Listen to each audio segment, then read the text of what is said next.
आज हमारे देश में शायद ही कोई ऐसा काम होगा जिसे भगवान श्री राम का नाम लिए बिना किया जाता हो।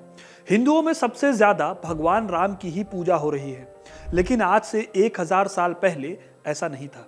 तब भगवान राम से ज्यादा भगवान शिव और विष्णु की इंपॉर्टेंस थी, ठीक वैसे ही इंपॉर्टेंस जैसी आज भगवान राम की है। लेकिन फिर कुछ ऐसा हुआ कि भगवान राम की पूजा होने लगी।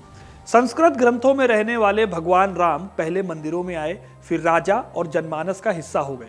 और इसी यात्रा का इतिहास आज मैं आपको बताने वाला हूं, क्योंकि अपना इतिहास नहीं जानोगे तो खुद को कैसे पहचानोगे। देखिए, भगवान राम की कथा बहुत पुरानी है, लेकिन वो संस्कृत लिटरेचर में इंपॉर्टेंट कैसे बन गए, इस प्रोसेस की जानकारी बहुत ज्यादा नहीं है हिस्टोरियंस के पास। Historical evolution of the Ram legend नाम से अपने रिसर्च पेपर में हिस्टोरियन सुवीरा जायसवाल कहती हैं कि दूसरी शताब्दी के आसपास भगवान राम को भगवान विष्णु का अवतार माना गया। ये वो टाइम था जब विष्णु राजाओं के प्रमुख देवता बन गए थे। यहाँ तक कि मथुरा के जो सबसे बड़े देवता भगवान कृष्ण, जो कि पहले एक इंडिपेंडेंट देवता हुआ करते थे, उनकी अपनी आइडेंटिटी थी, वो भी विष्णु भगवान का अवतार माने जाने लगे। फिर चौथी से छठी शताब्दी के आसपास गुप्त काल के दौरान भगवान राम का थोड़ा बहुत जिक्र मिलता है, लेकिन उसमें भी वो भगवान विष्णु के रूप में ज्यादा पहचाने गए।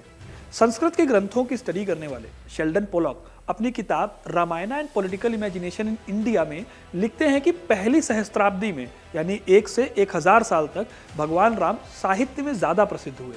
महाकवि कालिदास और प्रवर सेन भगवान राम से प्रभावित थे। फिर जब दक्कन में नए राज्यों का उदय हुआ तो वहां राजाओं ने भगवान राम को इंपॉर्टेंस दी, लेकिन ज्यादा नहीं दी। आर्ट हिस्टोरियन है पारुल पांडेधर।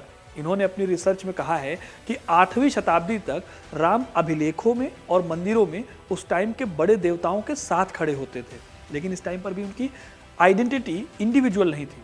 8वीं सदी में कुछ इंपॉर्टेंट बात बनती है जब चालुक्य, पल्लव और राष्ट्रकूट वंश सत्ता के लिए स्ट्रगल कर रहे थे। इस टाइम पर विरूपाक्ष मंदिर और पडद्दकल के पापनाथ मंदिर में राम कथा की कई बड़ी बड़ी मूर्तियां लगाई गई। इसमें भगवान राम देवता थे और रावण उनके शत्रु, लेकिन ये मंदिर भी भगवान शिव को डेडिकेटेड थे। फिर 10वीं शताब्दी में चोल राजाओं ने लंका को जीतने के दौरान अपने आप को भगवान राम का सामंत बताया। कांसे की मूर्तियां इस दौर में मिलती हैं, लेकिन आर्किमेटलर्जिस्ट शारदा श्रीनिवासन अपने आर्टिकल में बताते हैं कि उस समय भगवान राम देवता नहीं बल्कि एक डिवाइन हीरो हुआ करते थे। तो सवाल ये है कि ऐसा क्या बदल गया कि भगवान राम अचानक इतने बड़े देवता बन गए कि पूरे देश भर में प्रसिद्ध हो गए। जवाब है मिडिवल इंडिया, यानी कि मध्यकाल में मुसलमानों के हमले। देखिए, करीब करीब 10वीं सदी से भारत के नॉर्थ वेस्टर्न हिस्से पर तुर्की हमले शुरू हुए।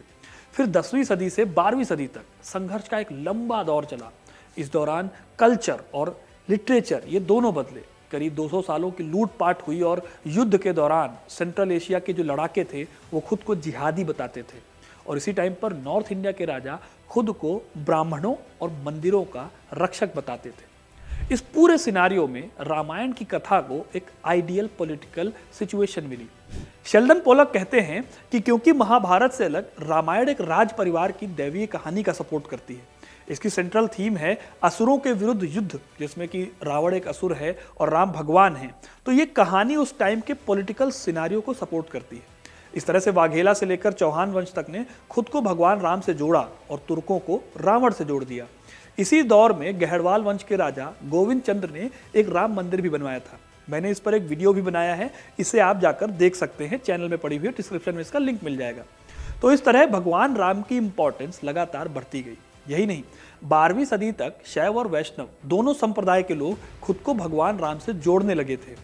लेकिन ये जोड़ने का काम सबसे अच्छे तरीके से किया गया 14वीं और 17वीं सदी के दौरान विजयनगर साम्राज्य के राजाओं द्वारा। कर्नाटक के हम्पी में हजारा मंदिर है। इसे उस दौरान रामचंद्र मंदिर कहा जाता था। ये मंदिर सिटी का सेंटर था।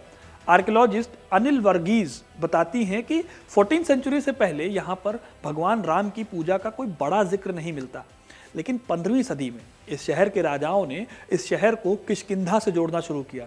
अब आपको याद दिला दूं कि राम कथा में किष्किंधा वो जगह थी जहां पर वानर सेना से भगवान राम मिले थे। यहाँ के जागीरदारों ने उस टाइम पर इस मंदिर को दान दिए और खुद को भगवान राम और यहाँ के राजा से जोड़ा।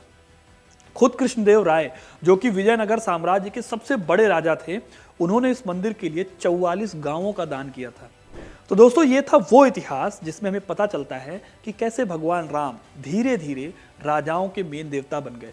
तुर्की हमले में भगवान राम की कहानी ने कैसे राजाओं को राम के करीब दिखाया और राम सबके भगवान बनते चले गए, और ये सिलसिला आज तक चला रहा है।